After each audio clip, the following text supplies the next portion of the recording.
Hello everyone, ये class 9th की NCERT math की एक्सरसाइज 2.5 का क्वेश्चन नंबर 5 है। इस क्वेश्चन में आपसे फैक्टराइज करने के लिए कहा गया है। इसमें आपको पहला क्वेश्चन दिया हुआ है 4x² plus 9y² plus 16z² plus 12xy minus 24yz minus 16xy। इस क्वेश्चन को फैक्टराइज करने के लिए सबसे पहले हम इसके जो पहले टर्म हैं उनको हम होल स्क्वायर की फॉर्म में लिख लेते हैं। कैसे लिखेंगे? 4x² को हम लिख सकते हैं 2x का होल स्क्वायर प्लस दूसरे वाले पार्ट में ये जो 9y है इसको हम लिख सकते हैं 3y का होल स्क्वायर प्लस तीसरा वाला जो पार्ट है इसको हम लिख सकते हैं 4z का होल स्क्वायर। ठीक है, सबसे पहले हमको ये काम इसमें करना होता है। अब इसको जब हम होल स्क्वायर की फॉर्म में लिख लेते हैं तीनों पार्ट्स को, तब हम देखो ये पहचानने की कोशिश करनी है हमें इस क्वेश्चन में कि ये क्वेश्चन किस आइडेंटिटी से मैच करता है। तो अगर हम ये देखें कि a² प्लस, अगर हम इसको a माने, इसको b मान लें और इसको c मान लें, पहला टर्म, दूसरा टर्म, तीसरा टर्म, तो ये देखो आपको ऐसा लगेगा इस क्वेश्चन में कि ये a² plus b² plus c² ये किस आइडेंटिटी में आता है। एक आइडेंटिटी हमने पढ़ी थी जिसमें था a प्लस बी प्लस सी का होल स्क्वायर, ये बराबर होता है a² plus b² plus c² plus 2ab plus 2bc plus 2ca के। तो ये आइडेंटिटी से मैच कर रहा है क्वेश्चन। तो इस क्वेश्चन को हम उस आइडेंटिटी की फॉर्म में ही लिखेंगे। मैं आपको आइडेंटिटी यहाँ पर लिख देता हूँ। कौन सी आइडेंटिटी है वो आइडेंटिटी है a प्लस बी प्लस सी का होल स्क्वायर, ये बराबर होता है a² plus b² plus c² plus 2ab plus 2bc plus 2ca। ठीक है, ये आइडेंटिटी हम यूज करेंगे इस क्वेश्चन में। अब देखो इस आइडेंटिटी से मैच करते हैं हम पहले टर्म का स्क्वायर, दूसरे टर्म का स्क्वायर और तीसरे टर्म का स्क्वायर। उसके बाद आइडेंटिटी में आपको दिया हुआ है 2ab, मीन्स सबसे पहले हमें 2 लिखना है, उसके बाद पहला टर्म और उसके बाद दूसरा टर्म। तो हम यहाँ लिखेंगे प्लस 2, पहला टर्म है 2x और दूसरा टर्म है 3y। उसके बाद फिर हम प्लस लगाएंगे और फिर लिखेंगे 2, पहला टर्म, सॉरी अब आएगा दूसरा टर्म और तीसरा टर्म। दूसरा टर्म क्या है 3y और तीसरा टर्म है 4z प्लस 2, तीसरा टर्म और पहला टर्म। अब देखिए तीसरा टर्म है 4z और पहला टर्म है 2x। यहाँ तक हमने क्वेश्चन सॉल्व कर लिया। अब इस क्वेश्चन में देखने वाली बात यह है कि यहाँ कहीं पर भी माइनस आपको नहीं दिखाई दे रहा होगा, ये जो हमने इस फॉर्म को एक्सपेंड किया है, लेकिन ऊपर आपको यहाँ दूसरे टर्म में और तीसरे टर्म में माइनस दिखाई दे रहा है। ये देखो यहाँ 24 वाले के आगे माइनस है और यहाँ 16 के आगे माइनस है। अब कहीं ना कहीं तो इन तीनों टर्म में से कोई एक टर्म जरूर माइनस की होगी, जिसकी वजह से यहाँ पर माइनस कहीं ना कहीं आ रहा है। अब हमें ये पहचानना होगा कि कौन सा टर्म है जो नेगेटिव है। अब पहचानने का सबसे अच्छा तरीका है, आप सबसे पहले वो वाला टर्म देखें जो कंप्लीटली पॉजिटिव है। सबसे उस वाले टर्म के पास जाएंगे हम। तो यहाँ पे ये देखो, ये वाला जो टर्म है ये पूरा पॉजिटिव है ना, इसके आगे प्लस लगा हुआ है, इसके मीन्स ये टर्म पॉजिटिव है। तो सबसे पहले कौन सा टर्म आता है यहाँ पर आता है सबसे पहले 2ab, मीन्स 2 की गुणा करेंगे पहला टर्म और दूसरे टर्म में। तो इसका मतलब ये हुआ कि पहले टर्म और दूसरे टर्म की मल्टीप्लाई करने पर हमारा आंसर पॉजिटिव में ही आया है। इसका मतलब क्या हुआ कि पहला टर्म और दूसरा टर्म पॉजिटिव ही रहे होंगे, जिसकी वजह से दोनों का मल्टीप्लाई करके पॉजिटिव आया होगा। मीन्स पहला टर्म और दूसरा टर्म तो यहाँ से पक्का हमें पता चल गया कि पहला और दूसरा टर्म क्या हो गया, पॉजिटिव हो गया। अब अगर दूसरा टर्म पॉजिटिव है, अब हम इस पे आते हैं आगे। ये देखो नेगेटिव है। देखो जब पहला और दूसरा पॉजिटिव हो गया तो इसका मतलब सीधे सीधे बात हो गई कि तीसरा वाला टर्म है कि वो नेगेटिव होगा। तो हम क्या करेंगे, तीसरा वाला जो टर्म है हमारा उसके आगे नेगेटिव लगा देंगे। ठीक, यहाँ से हम बहुत आसानी से इन क्वेश्चन में ऐसे इस ट्रिक का यूज करके हम पता कर सकते हैं कि इन में से कौन सा टर्म होगा जो नेगेटिव में होगा। तो तीसरा वाला टर्म नेगेटिव हमें मिल गया। अब जहाँ जहाँ हमने तीसरा टर्म यूज करा है उसके आगे आपको नेगेटिव लगा देना है। क्लियर? यहाँ तक हो गया सॉल्व क्वेश्चन। इसके बाद अब आप क्या करेंगे, जब ऐसी फॉर्म बन गई बिल्कुल अभी आइडेंटिटी जैसी फॉर्म है, पहले टर्म का स्क्वायर, दूसरे टर्म का स्क्वायर, तीसरे टर्म का स्क्वायर प्लस 2, पहला टर्म दूसरा टर्म प्लस 2, दूसरा टर्म तीसरा टर्म प्लस 2, तीसरा टर्म और पहला टर्म। क्लियर? जब ये पूरा आइडेंटिटी से मैच कर रहा है, इसका देखो इसकी राइट साइड जब ये आइडेंटिटी से मैच कर रही है तो उसका मतलब लेफ्ट साइड भी आइडेंटिटी की तरह ही होनी चाहिए। तो जब राइट साइड आइडेंटिटी की तरह है तो लेफ्ट साइड भी आइडेंटिटी की तरह होगी। तो लेफ्ट साइड में क्या है, पहला टर्म प्लस दूसरा टर्म प्लस तीसरे टर्म का होल स्क्वायर।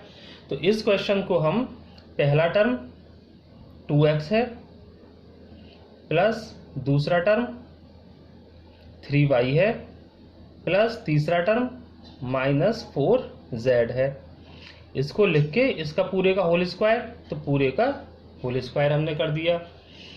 अब अंदर वाला टर्म जो है उसको हमने, ये माइनस का था इसलिए उसको हमने ब्रैकेट के अंदर रखा हुआ था। अब ब्रैकेट को ओपन कर देंगे तो 2x प्लस 3y -4z का होल स्क्वायर।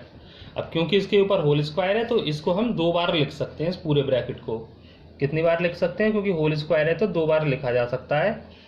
तो 2x प्लस 3y -4z, और दोबारा से भी लिख सकते हैं इसको 2x प्लस 3y -4z।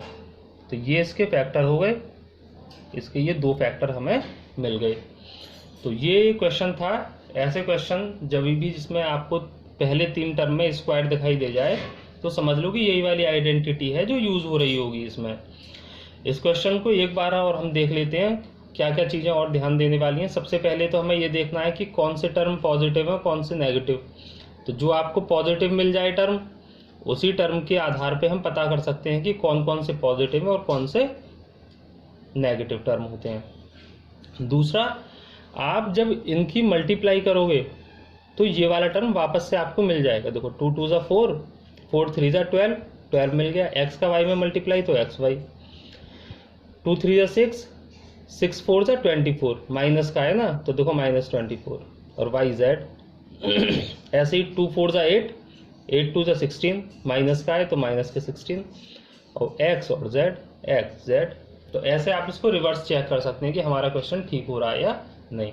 तो ये क्वेश्चन नंबर 5 का पार्ट नंबर 1 था। नेक्स्ट इसका पार्ट नंबर 2 सॉल्व करेंगे हम। ये क्वेश्चन नंबर 5 का पार्ट नंबर 2 है। इसमें भी हमें फैक्टराइजेशन करना है। देखो सबसे पहले हमें आसानी से दिखाई दे रहा है कि पहले टर्म का स्क्वायर, दूसरे का स्क्वायर, तीसरे में भी स्क्वायर है। तो आइडेंटिटी तो वही वाली यूज होनी है जो हमने पहले वाले क्वेश्चन में यूज की थी। कौन सी आइडेंटिटी थी? a + b + c का whole square is equal to होता है a² + b² + c² + 2ab + 2bc + 2ca। ठीक है। सबसे पहला काम हम क्या करते हैं कि इन पहले तीनों टर्म्स को होल स्क्वायर में हम लिख देते हैं। अब देखो पहला टर्म है 2x²। बेटा 2 को हम होल स्क्वायर में कैसे लिखें? 2 तो किसी का होल स्क्वायर नहीं होता। अगर मैं तुम्हें यहाँ पर थोड़ा सा समझाऊं तो अगर हम √2 का होल स्क्वायर जो होता है वो बेटा 2 होता है। तो 2 को जब हम होल स्क्वायर में लिखेंगे तो हम अंडर रूट करके लिखेंगे इसको हम लिखेंगे √2 x का होल स्क्वायर। क्योंकि अगर होल स्क्वायर आप ओपन करोगे तो √2 का स्क्वायर 2 वापस आ जाएगा और x का स्क्वायर x² वापस आ जाएगा। क्लियर है? उसके बाद दूसरा टर्म है y का होल स्क्वायर, तो हम कर देंगे y का होल स्क्वायर, प्लस तीसरे टर्म में है 8। बेटा 8 किसका होल स्क्वायर होता है? तो मैं आपको यहाँ बता देता हूँ। 8 होता है बेटा 2√2 का होल स्क्वायर। 2√2 का होल स्क्वायर करते हैं तो बेटा 8 आता है, ये आप याद रख लेना। तो तीसरे टर्म का भी हम लिख लेते हैं। 8 की जगह तो आप लिखोगे 2√2, और z की जगह तो z आ जाएगा उसका होल स्क्वायर। क्लियर यहाँ तक? प्लस 2 पहला टर्म और दूसरे टर्म का मल्टीप्लाई। तो पहला टर्म तो है √2 x और दूसरा टर्म है y, प्लस फिर 2 दूसरा टर्म और तीसरे टर्म का मल्टीप्लाई 2√2 इंटू जेड प्लस फिर से 2, इसमें तीसरे और पहले टर्म का मल्टीप्लाई, तीसरा टर्म है 2√2 जेड और पहला टर्म है √2 एक्स। क्लियर यहाँ तक। अब दूसरा काम हमारा क्या होता है, हमें ये पहचानना है कि कौन से टर्म पॉजिटिव हैं और कौन से टर्म नेगेटिव, क्योंकि यहाँ पे भी नेगेटिव के साइन हमें दिखाई दे रहे हैं। अब देखो आपको इस वाले टर्म में सब कुछ पॉजिटिव दिखाई दे रहा है, ये इसके बाद ये दूसरे नंबर का जो टर्म है ना यहाँ पर, और ये टर्म आता है यहाँ पे कौन सा, देखो 3 होल स्क्वायर तो ये हो गए, उसके बाद पहला टर्म ये हो गया और दूसरा टर्म ये वाला, मीन्स बी सी, बी और सी में आपको सब कुछ पॉजिटिव दिखाई दे रहा है। बी का मतलब दूसरा, सी का मतलब तीसरा, तो दूसरा और तीसरा टर्म तो आपका पक्का है कि भाई वो पॉजिटिव है। अगर दूसरा और तीसरा पॉजिटिव है तो उसका मतलब पहला नेगेटिव हो सकता है, सही बात है। तो इसमें आप क्या कर सकते हैं, पहले टर्म को आप नेगेटिव मान लो, तो आपका दूसरा और तीसरा टर्म पॉजिटिव हो गया, पहला टर्म आपका नेगेटिव हो गया। देखो इसमें एक रिवर्स सिस्टम और है, एक सिस्टम और होता है जिसमें तो क्या हो सकता है कि हम पहले टर्म को पॉजिटिव मान लें और दूसरे तीसरे को नेगेटिव मान लें, ऐसा भी हो सकता है, क्योंकि देखो प्लस का साइन या तो दोनों पॉजिटिव हों तो आ सकता है, जब दोनों नेगेटिव हों तो भी प्लस का साइन आ सकता है, ठीक है ना। अब कोई एक ही कंडीशन हम ले सकते हैं क्वेश्चन में, तो हमने क्या करा, इन दोनों को पॉजिटिव मान लिया, इसको मान लिया नेगेटिव। आप और भी कुछ कर सकते हैं, जैसे इन दोनों को नेगेटिव मान लो दूसरे और तीसरे को, पहले को पॉजिटिव में रहने दो, लेकिन सबसे इजी सिस्टम लेके चलेंगे हम, ठीक है। हमें बीच वाला टर्म मिल गया कि ये पॉजिटिव था, तो दूसरा और तीसरा हमारा पॉजिटिव हो गया और पहले को हमने नेगेटिव रख लिया। पहला नेगेटिव, तो जहां जहां पहला टर्म है वहां आप नेगेटिव का साइन लगा लें। यहाँ था पहला, तो यहाँ हमने लगा दिया नेगेटिव का साइन, और कहाँ है पहला, एक यहाँ पर है पहला, यहाँ भी आप लगा दो नेगेटिव का साइन। क्लियर हो गया। रिवर्स चेक कैसे कर सकते हो आप, देखो 2 में मल्टीप्लाई √2 में तो 2√2 माइनस का x और y, 2 में 2 2 ज़ा 4 √2, ये सारे पॉजिटिव हैं, y और z। ऐसे इसमें 2 में 2 2 ज़ा 4 और √2 का √2 में, तो √2 का √2 में मल्टीप्लाई होता है तो 2 आता है, और 4 यहाँ पहले से ही था तो 4 2 ज़ा 8 नेगेटिव, और x और z। मीन्स हमारा क्वेश्चन यहाँ तक जो हमने सॉल्व किया है वो ठीक है। अब ये टर्म, ये पूरा जो हमारा सिस्टम है ये किसके बराबर आ गया आपका, ये आ गया हमारा आइडेंटिटी के राइट हैंड साइड के बराबर आ गया, उसकी तरह मतलब सेम उसकी तरह ये हो गया। अब इसको वापस हम आइडेंटिटी के लेफ्ट हैंड साइड की फॉर्म में लिख देंगे। कैसे लिखेंगे, सबसे पहले पहले टर्म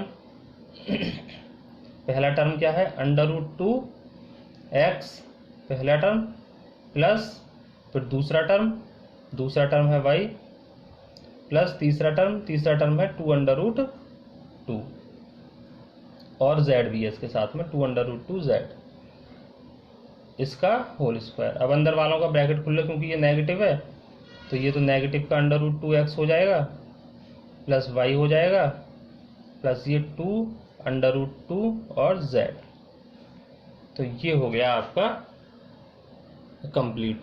अब इस क्योंकि ऊपर स्क्वायर है तो इसे आप 2 बार लिख सकते हो, minus √2x plus y plus 2√2z, एक बार लिख दिया, इसको चाहो एक बार और, √2x plus y plus 2√2z। तो ये इसके 2 फैक्टर आ गए। तो ये क्वेश्चन नंबर 5 का पार्ट नंबर 2 आपका यहाँ पर कंप्लीट हो गया। ये दोनों फैक्टर हमने इसके निकाल के देख लिए। ओके, ये एक्सरसाइज 2.5 का क्वेश्चन नंबर 6 है। इस क्वेश्चन में आपसे कहा है right the following cubes in expanded form. आपको एक क्यूब दे रखा है और कहा है इसको हमें एक्सपेंडेड फॉर्म में लिखना है। अब ये कौन सी आइडेंटिटी होती है, ये आइडेंटिटी हम लिखेंगे यहाँ पर यूजिंग आइडेंटिटी। हमने एक आइडेंटिटी पढ़ी है जो होती है x प्लस वाई का whole cube is equal to X cube plus Y cube plus 3x² y plus 3xy²। इस आइडेंटिटी का यूज करेंगे और हम इस क्वेश्चन को बहुत इजीली सॉल्व कर लेंगे। तो हमारा क्वेश्चन है 2x प्लस वाई का होल क्यूब। अगर आइडेंटिटी में हम देखें तो सबसे पहले पहले टर्म का होल क्यूब करना है। तो पहला टर्म है 2x, तो 2x का होल क्यूब करेंगे प्लस फिर दूसरे टर्म का होल क्यूब, दूसरा टर्म हमारा 1 है तो 1 का होल क्यूब करेंगे प्लस फिर 3, उसके बाद पहले टर्म का स्क्वायर। पहला टर्म है 2x, उसका स्क्वायर प्लस दूसरा टर्म मल्टीप्लाई दूसरा टर्म हमारा 1 है प्लस 3, पहला टर्म हमारा 2x, फिर उसके बाद दूसरा टर्म का होल स्क्वायर। इसको हमने इजीली ऐसे लिख लिया। अब 2x का होल क्यूब क्या होता है? 2 का होल क्यूब होता है बेटा 8, 2 2 ज़ा 4, 4 2 ज़ा 8। उसके बाद x की पावर 3, ये तो x की पावर 3 रहेगा। 1 का होल क्यूब तो बेटा 1 होता है प्लस 3।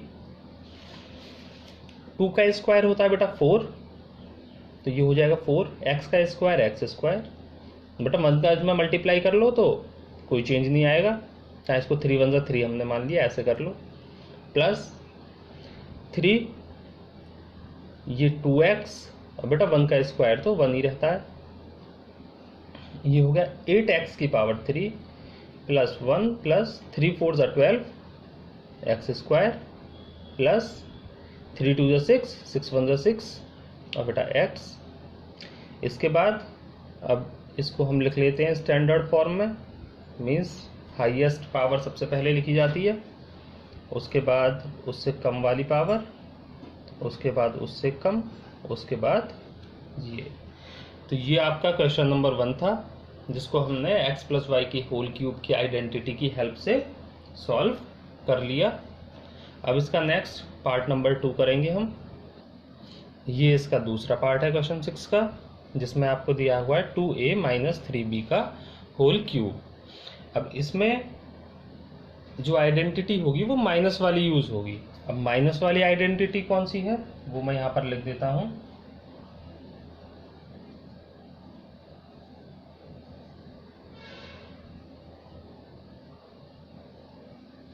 x माइनस वाई का whole cube is equal to x³ minus y³ minus 3x² y plus 3xy²।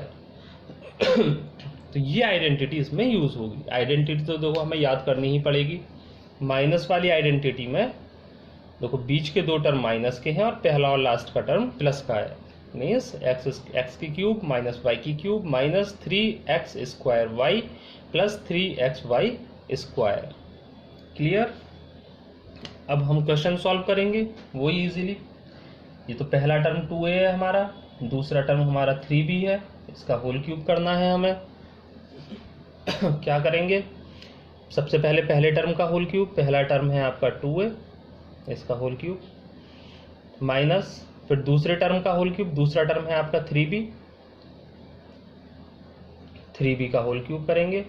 देखो यहाँ पर आपको दूसरे टर्म के साथ माइनस साइन लेने की जरूरत नहीं है, क्योंकि हमारी आइडेंटिटी पहले से ही माइनस में दी हुई है, इसीलिए इसमें टर्म के साथ वाला माइनस साइन आप नहीं लोगे। इस बात का खास हमें ध्यान रखना है। जब भी आइडेंटिटी में पहले से ही माइनस हो तो हम टर्म के सामने वाला माइनस नहीं लेते हैं। अगर आइडेंटिटी प्लस में है तो हमें टर्म के आगे वाला माइनस लेना पड़ता है।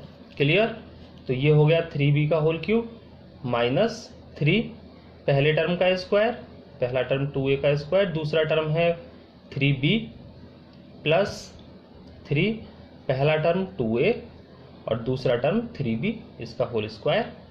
सॉल्व करेंगे 2 का क्यूब 8, a का क्यूब a की पावर 3 का क्यूब 27, b का क्यूब b³ माइनस 3, 2 का क्यूब 4, 2 का स्क्वायर 4, a का square a², 3b plus 3 2a, 3 का स्क्वायर 9, b का स्क्वायर 9 b²। नेक्स्ट 8 a की पावर 3 माइनस 27b³ माइनस 3 4 ज़ा 12, 12 3 ज़ा 36 a² इंटू b प्लस 3 2 ज़ा 6, 6 9 ज़ा 54 ab²। तो ये हो गया आपका क्वेश्चन नंबर 6 का पार्ट नंबर 2, जिसका आंसर आपका क्या आ गया 8a³ minus 27b³ minus 36 a² plus 54 ab²। तो ये आपके क्वेश्चन नंबर 6 का पार्ट नंबर 2 था। ये आपका पार्ट नंबर 3 है। देखो ये पॉजिटिव है तो इसमें पॉजिटिव वाली आइडेंटिटी यूज होगी। आइडेंटिटी क्या थी हमारी, x प्लस वाई का होल क्यूब था, जिसमें x³ plus y³ plus 3x² plus 3xy² use होगा। क्वेश्चन अपना लिख लेते हैं वापस से। उसके बाद क्या करेंगे, सबसे पहले टर्म का होल क्यूब 3/2x है पहला टर्म, इसका होल क्यूब प्लस दूसरे टर्म का होल क्यूब प्लस 3 पहले टर्म का स्क्वायर प्लस दूसरा टर्म मल्टीप्लाई दूसरा टर्म प्लस 3 पहला टर्म 3/2x और दूसरे टर्म का स्क्वायर। सॉल्व कर लेंगे। 3/2 का होल क्यूब है तो 3 का क्यूब होता है 27 और 2 का क्यूब होता है 8। x का क्यूब होगा x³, 1 का क्यूब 1 होता है प्लस 3 का स्क्वायर होगा 9, 2 का स्क्वायर 4 और x का स्क्वायर x² और 1 तो 1 ही है यहाँ पर प्लस 3/2 x, 1 का स्क्वायर बेटा 1।